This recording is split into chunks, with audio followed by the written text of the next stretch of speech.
You.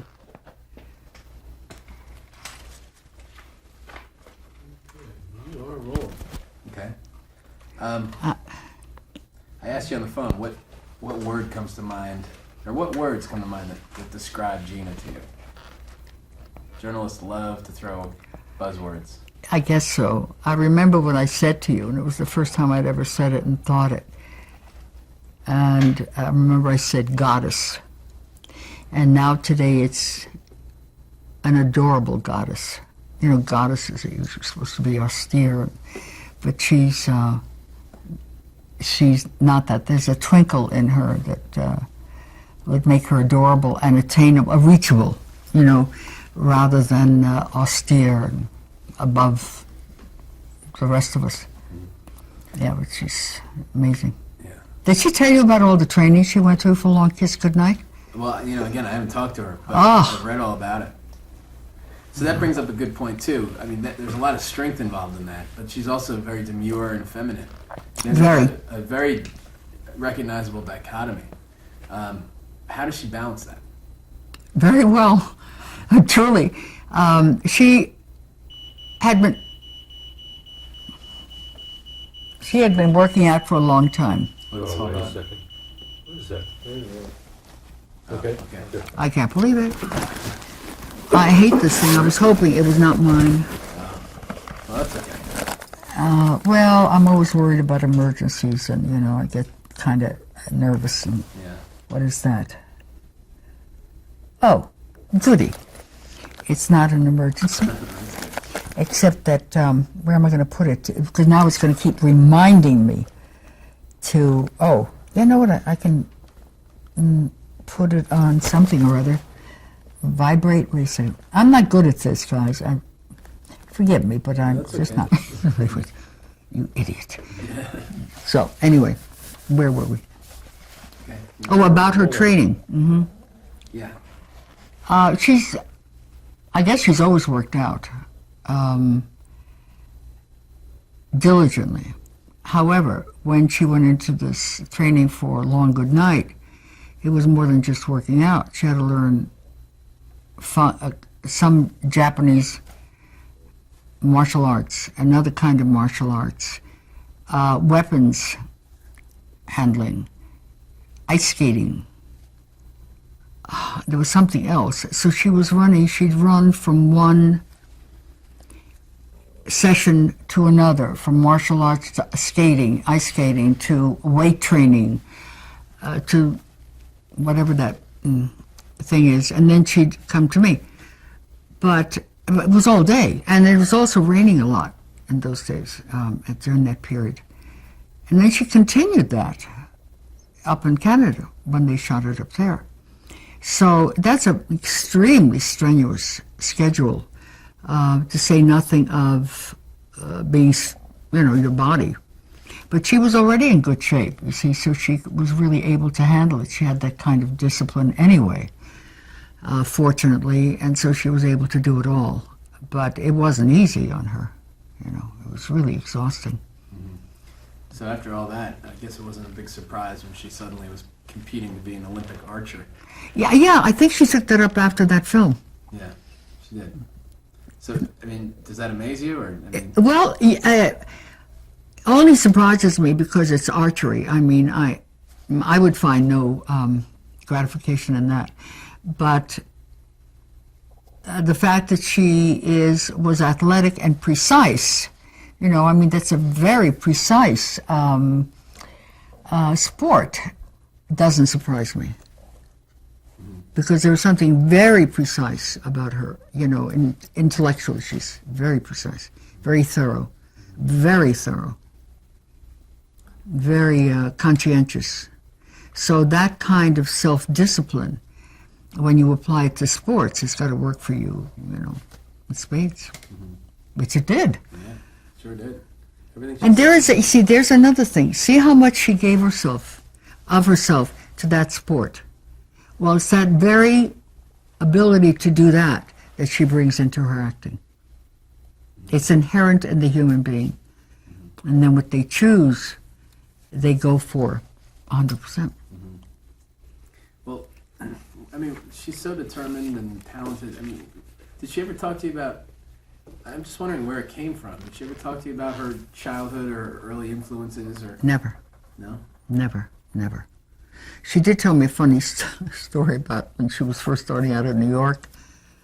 I think she was modeling, or she was a window dresser at some very, very fancy department store in Fifth Avenue, and decided that she would replace one of the mannequins. And I think she was in that window all day. All day. Oh, I don't remember now if she had it was moving around or just stayed, perfectly still. But that is funny. I mean, that's really whimsical of her to do that. And that surprised me. That she'd have most of us would think about silly things like that, but very few of us would ever carry through. And she did. Which was really kind of wonderful. What does that reveal about her personality? Whimsy, her willingness to take chances. I think it's brave. I really do. I don't know if I could do that, and stick it out. I don't remember she got fired for that or what, but that was amazing. I mean, a big important department store on Fifth Avenue to just sit in the window and be one of them, one of the mannequins, is outrageous and delicious, So, but no, she never doesn't go into her personal past that I noticed. I mean, maybe she does with others, but it never happened with me. And that was it. What about just her influences professionally? Has she ever spoken about anyone who influenced her? I don't believe so. I know that she thought a great deal of her first coach. And yeah, exactly. And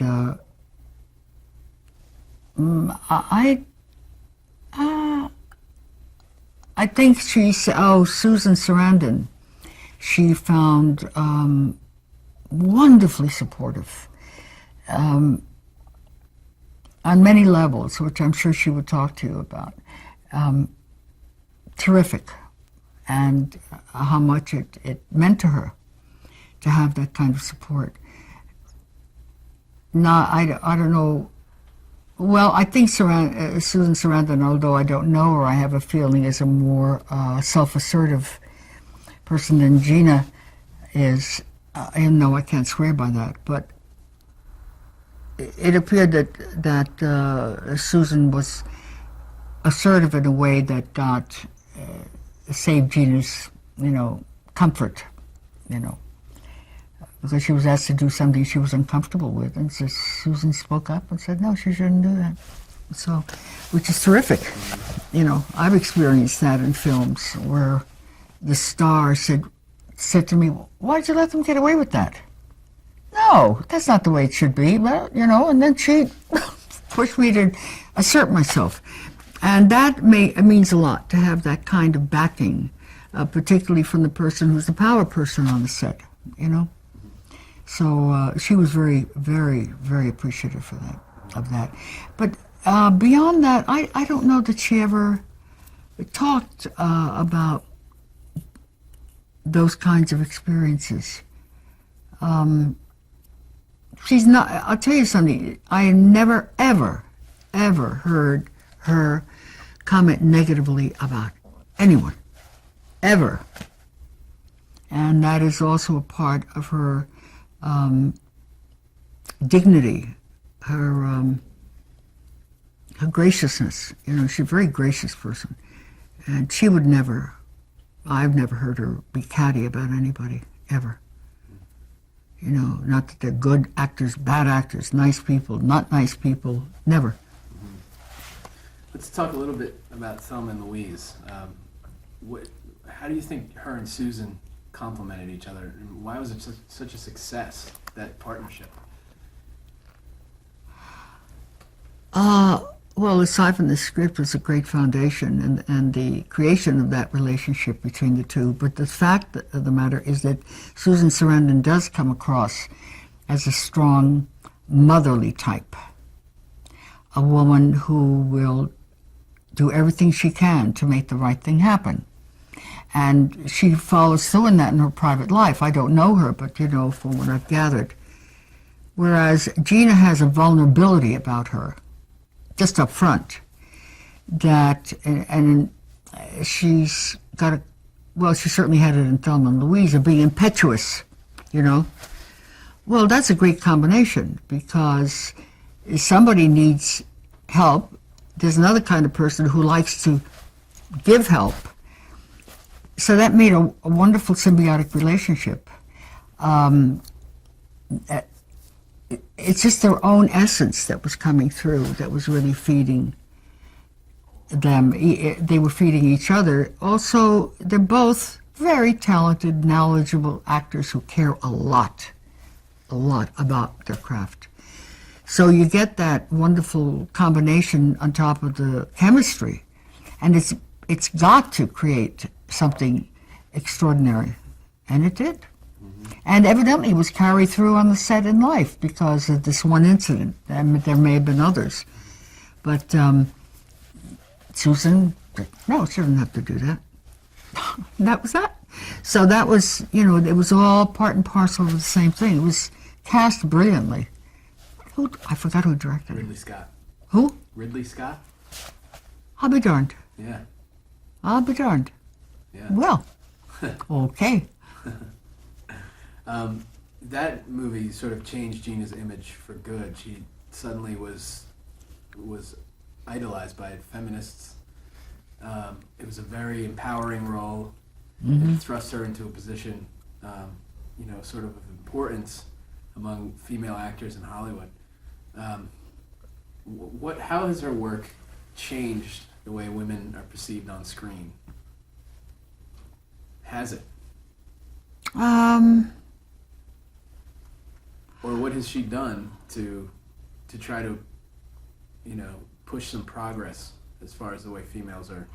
Well, I don't know if she's done anything actively off screen, but I can see why many people or many women would have latched on to the image of that character as well as the other, because she wasn't a tough broad, without any femininity or vulnerability. She had it all. She had all of the qualities that you would want any woman to have, which is the strength, the sensitivity, the vulnerability, ability to be loving, naive, in pain, feeling very oppressed and in chains. So she had all of that, and I think that would be very appealing to women who in particular were trying hard to retain that aspect of themselves, as well as the right to be a full human being. And I can see why they would use Geena as an image, because she did it all. She had fun, she was loving, she was chained, she freed herself, she had the guts to do it. And that was, I guess, pretty inspiring for a lot of people, that you can be all those things, even if it costs you your life. This was an interesting ending, really. Yeah. Because there was no going back. Everyone wants to see a sequel, but you can't. No. Well, no, we can't. And nor should it be. I don't think sequels could ever equal the original film, script, story. But when you talk sequels, you're talking businessmen wanting to make more money, if you know what I mean. Yeah. So that's what it's about, yeah. So after Thelma, she sort of had a little bit more, she was in the public eye more, she was being watched as to what her next moves will be. How does she, I guess especially since then, how has she chosen her characters? What criteria does she use to make sure she chooses characters responsibly? I don't know, because I didn't know her then. And we never talked about that, but it's an interesting question. It really is. The last two films she made, she was married to the director. And so they were action films. And, Canary Island, Cutthroat Island. Cutthroat, whatever. The initials are the same. You remember when she fell off that bridge and onto the cart? She did it. I mean, it's astounding. So I really don't know how she dealt with, how she chose her roles before that. But I do know, like most other actors of quality, they just, the scripts they read, that are submitted for their consideration are usually extremely disappointing. Because there's nothing there. There's no meat to the character, the story, or any of that business. It's all surface, cliche, predictable stories. Well, is that still as true as it ever was, or has Evidently, because that's one of the things that she said when we spoke the other day, is that she'd been reading scripts and there was nothing there. They were awful, But from her point of view, they were awful. And because maybe the character had no substance, maybe the story just doesn't have anything to it. It really doesn't. It's not a challenge, like Long Kiss Goodnight. I mean, that role was really a challenge, major challenge. But if the part is not a challenge, if it doesn't allow you to be fully creative and to bring something new to it or to explore, and the story isn't that good, well, then what have we got? You just learn the lines and walk through it. Well, I don't think that's not interesting to an actor, unless their goals are a little different. Yeah. So does she get frustrated by that? Well, she sounded a little bit frustrated when she said that. She sounded disappointed and just like, why? Why aren't there any decent scripts out there to read, to consider?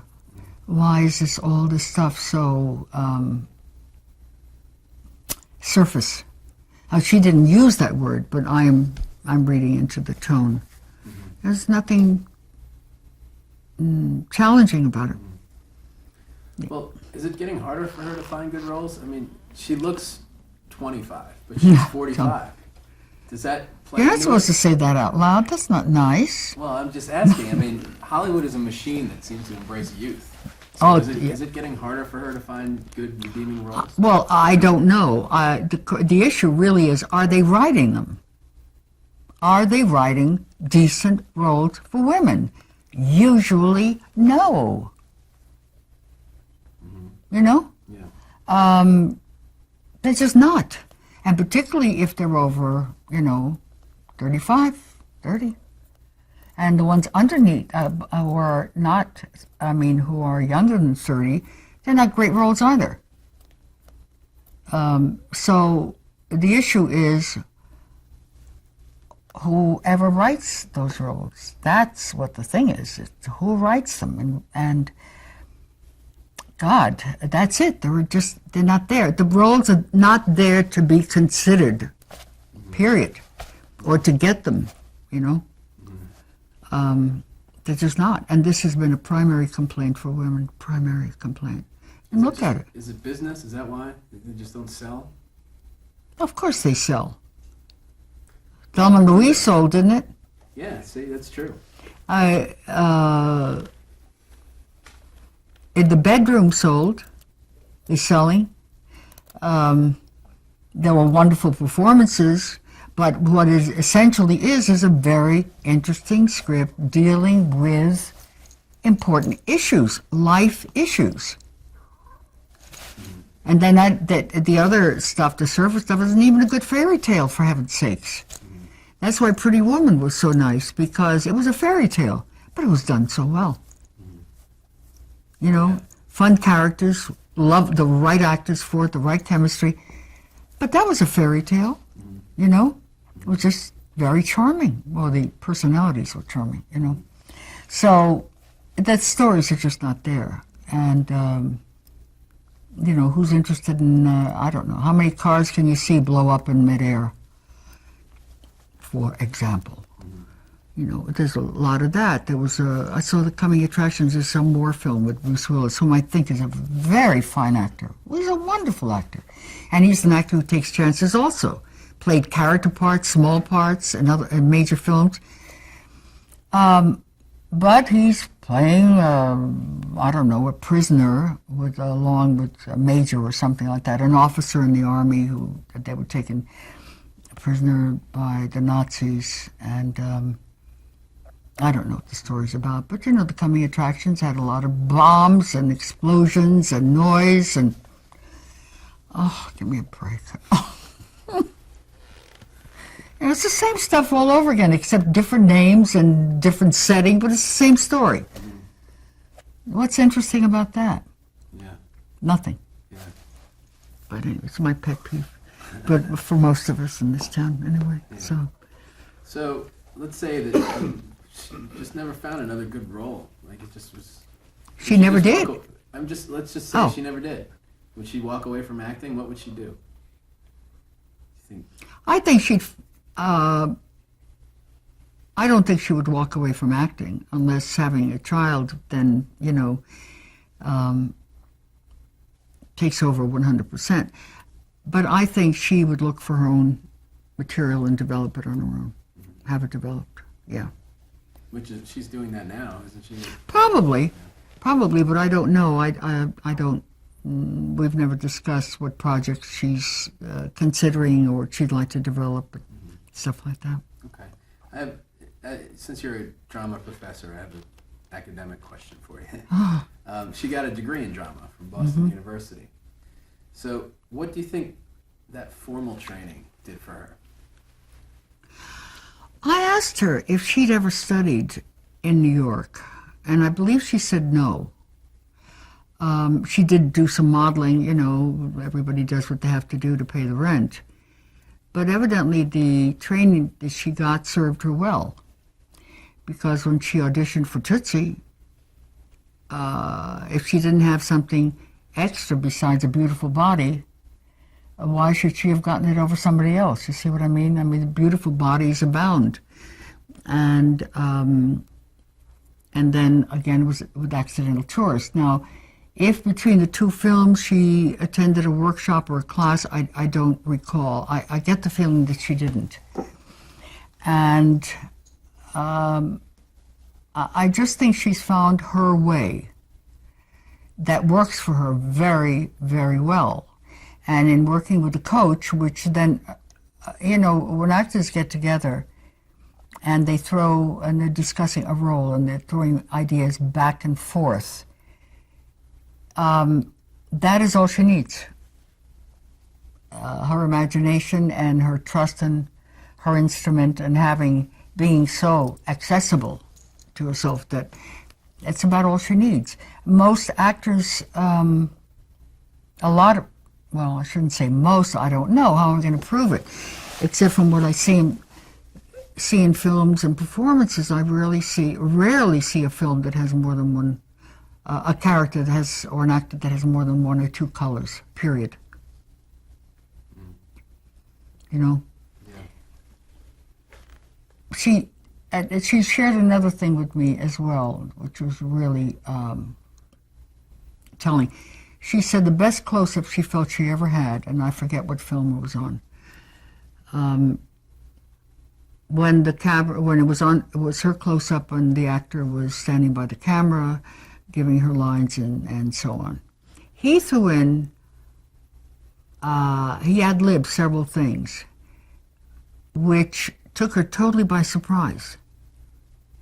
And she thrives on that kind of thing, and most actors do who are smart, and particularly in film, because it's so in the moment, it's so fresh, it's so alive, that he gave her an enormous gift by throwing these things in that she had not heard before. And she thrives on that kind of thing, which is terrific, you know? Yeah, which film was that? I forgot the title. Yeah, I forgot the title, but I think it was Good Night, Yeah. you know, because she hasn't done that. So Only does, done 2 films since then. does she ad lib a lot? No, she didn't ad-lib, the actor ad-libbed.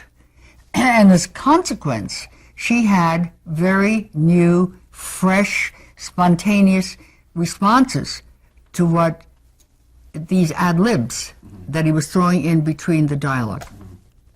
Oh, I see. Okay. Yeah, no, I don't know. I don't think she ad-libs a lot. I have a feeling, no. Really? Maybe not in dialogue, but in maybe gestures. That she does. That's where her freedom is going with the moment. Let's see, what else did I have? Okay, here's a good question.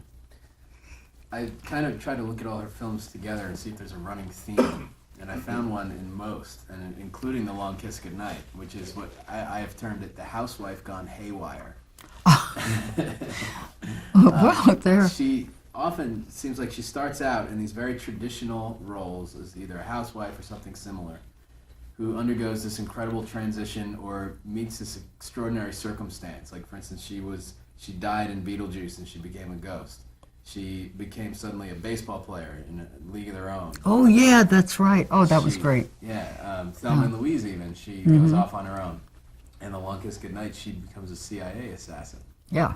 So why does she thrive so well, and why do we love to watch her in these extraordinary circumstances? Well, the roles like that allow you to evolve, that if you start one place and end up someplace else, is a stretch and is a challenge and is fun. There's nothing more boring than working on a role that just is one note from beginning to end. When you have a character evolve so dramatically, that is a creative challenge and it's fun. And so, maybe that's why. But it allows you to explore a lot about being a human being, just to start out here, then go through a transition and then end up someplace else, and then ending up really loving what you're doing, like the baseball thing. It's just, it's rich. The character is rich. It seems like her transitions are more extreme than most actresses, though. Really? I mean... Well, maybe because of the stories. Yeah. Certainly in Thelma and Louise, it wasn't long before she went from one extreme to the other. But in the baseball thing, was it that extreme? Well, they just kind of plucked her off a farm and put her on the baseball field. Okay, but in Long Kiss Goodnight, that was the one thing that we're trying to create in a subtle, logical way, so that it wouldn't seem extreme. That while one character is beginning to reemerge, the other one has to get into the background a little bit and still be partially there. Yeah. Instead of it being black and white.